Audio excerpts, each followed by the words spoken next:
Well, today guys, in this video, I'm going to be talking about why you need music theory to play metal. Music theory for metal is back. Roll the intro.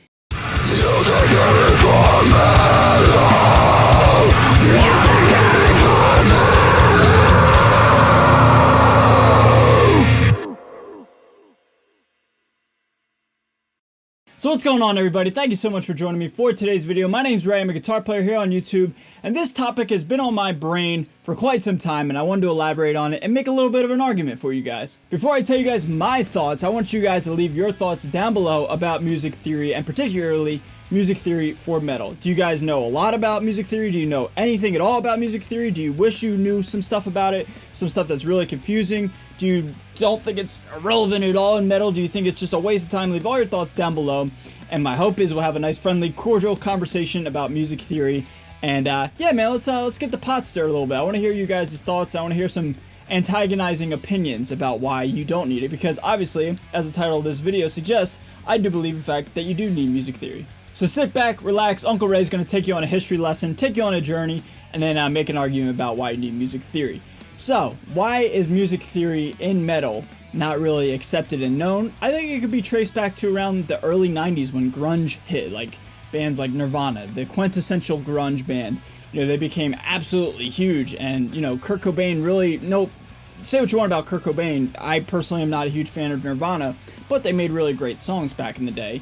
And, you know, their songs were very simple, and there wasn't really much theory involved. It was just power chords and just, you know, cool, catchy songs. And that was great. You know, I think the shredders of the late 80s, like Satriani, Steve Vai, George Lynch, you know, there's a whole bunch of them, man. I think they really took a back seat after grunge hit because it wasn't cool to know what you're doing on the guitar. You know, there's all the shredders from the 80s and into the early 90s, like Petrucci, etc. When grunge hit, like, being a shredder and knowing the fretboard just wasn't the cool thing.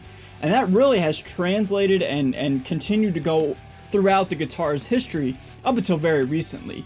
I mean, even when nu metal hit, when the 7-string was invented, and Korn and Limp Bizkit and Papa Roach and Disturbed and all these bands came out, you know, there wasn't any really, like, too much theory going on in the metal community, in the metal songs. It was all about heavy riffs and cool, sick grooves. I mean, even Pantera can be thrown in there as well before nu metal.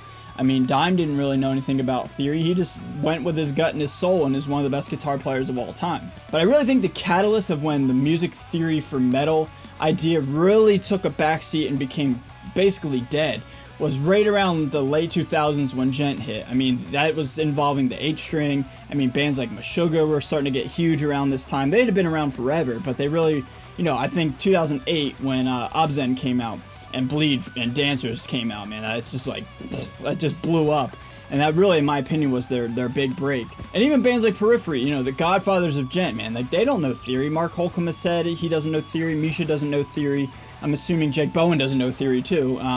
No, it's just like the trend of just not knowing theory and just detuning and making cool, sick gent riffs and heavy riffs, you know, depending on what category of metal you're in, you know, generally, as a whole, the idea and the fundamental necessity for theory just really wasn't a thing. And so I say up until very recently, I think gent is certainly dying. I think it's on its decline if it's not dead already. I think it's like, you know, there's 9 strings and 10 strings, I believe, and, like, you know, there's only so much you can do to sound unique and fresh and, you know, just come up with a new idea by doing the same thing over and over. And I think it's certainly dead. And now, you know, bands like Polyphia and Animals as Leaders and Intervals, all these cats, man, that can just play and just know their theory are just like, you know, gods right now. And they're so, what's the word I'm looking for? They're so incredible and so held up on such a high pedestal because of their theory, in my opinion. Now, don't get it twisted. They're phenomenal players. Tosin, Aaron Marshall, Tim Henson, I believe his name is. Yeah, like, don't get it twisted. They're phenomenal players. I'm just talking about their theory and their knowledge of, like, what they're doing inside their brain, you know, what they're trying to compose and transpose, etc. You know, I think their theory is just as impressive as their physical playing. And so that really separates them from the rest of the pack. So why did this happen? Well, I think it's because the guitar became a percussive instrument just as much as the drums did in a song or in a band. I mean, the word gent literally is an onomatopoeia, and is like a play on words because it's emulating the sound of the guitar, the gent sound. And so like, you know, it's kind of become a meme now, but basically gent was just all about the percussion and the percussive attack, pick attack, and, you know, polyrhythmic, cool, sick patterns, if you will. And really wasn't working on, you know, modal construction or chord construction or composition.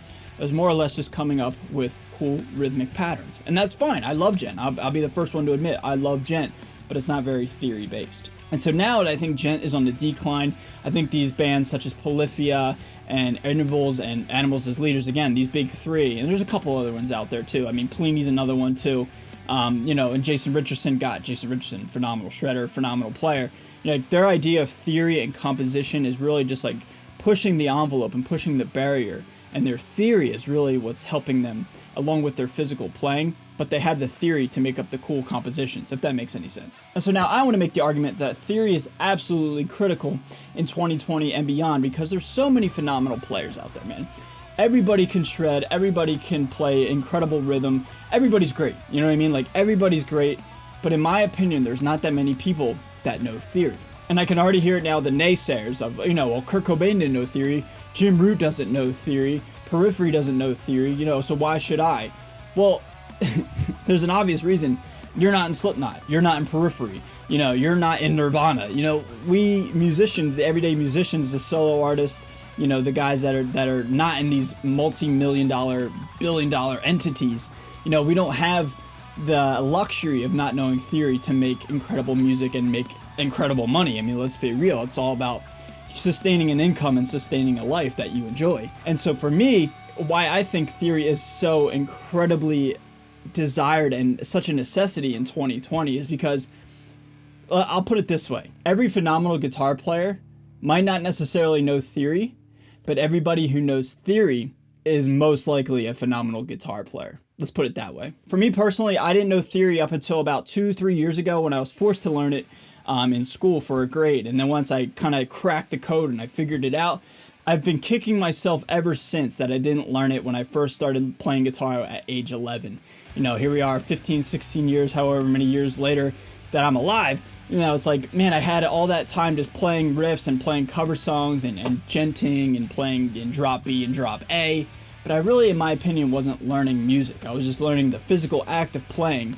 But if somebody said, hey, Ray, what's the 7th scale degree of C major? A couple of years ago, you asked me that, I would have been like, I have no idea what you're talking about. That has been the norm in the metal community up until very recently, but it's still very, very relevant, unfortunately relevant today, is that most guitar players that play metal don't know theory. So all in all, guys, lastly, I'll say that I think you need to learn theory because it'll separate you from the rest of the pack.